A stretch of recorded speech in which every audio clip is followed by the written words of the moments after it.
dediler efendim, gurbet dediler adına.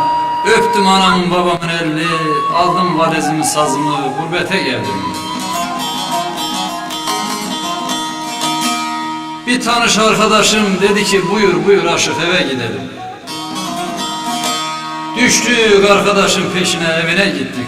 O ise evi de bir bekar hanımmış.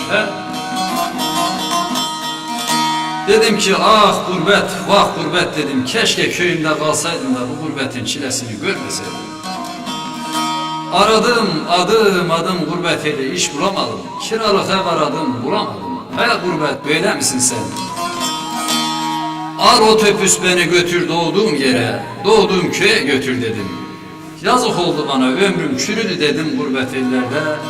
Aldım sazımı elime, oturdum bir gurbetin köşesine. Şöyle seslendim ömrümün gidişine efendim.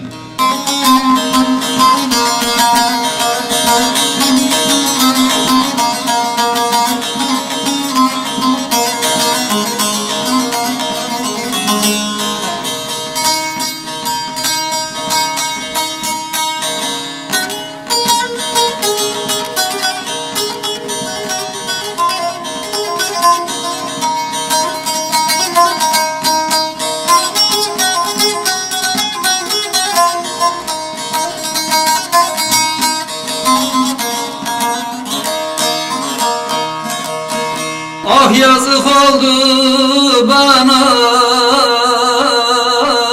ömrüm çürüdü. Otellerde, kahvelerde, hallarda. Kardeş her yanıma sancı sardı bürüdü.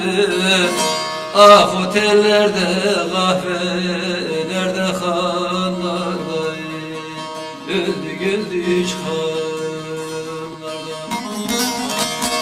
Kardeş her yanıma sancı sardı bürüdü. Kardeş otellerde, kahvelerde, hanlarda ömrüm geçti hanlarda.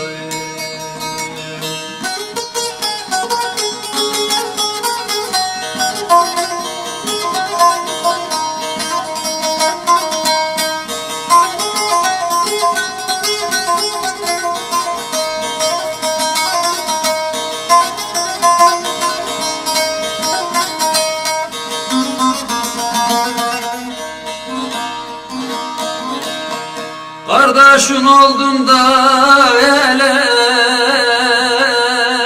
eleklerden elendi.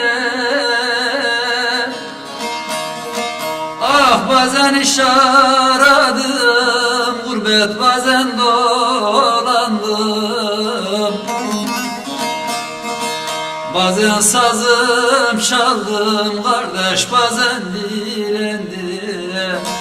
Ah otellerde, kahvelerde, hanlarda ömrüm geçti hanlarda. Ah bazen sazım çaldım neydem, bazen dolandım.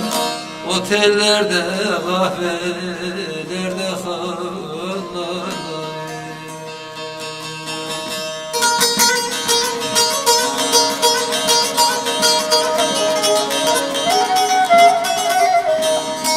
Alnıma yazılmış bu kötü kaderim. Her nere gidersem o da diyor seninle giderim.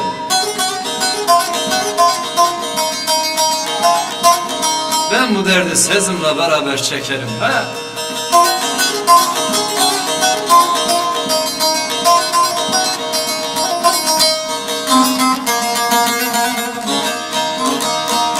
Ozan Bedir der ki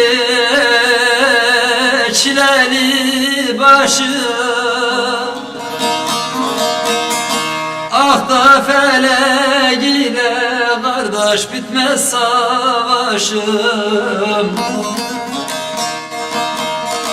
Talihsiz kaderimle sazım oldu arkadaşım.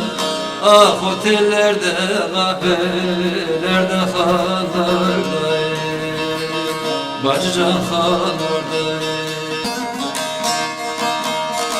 Talihsiz kaderimle sazım oldu arkadaşım, Ah otellerde, kahvelerde hanlardayım, Bacıcan han oradayım.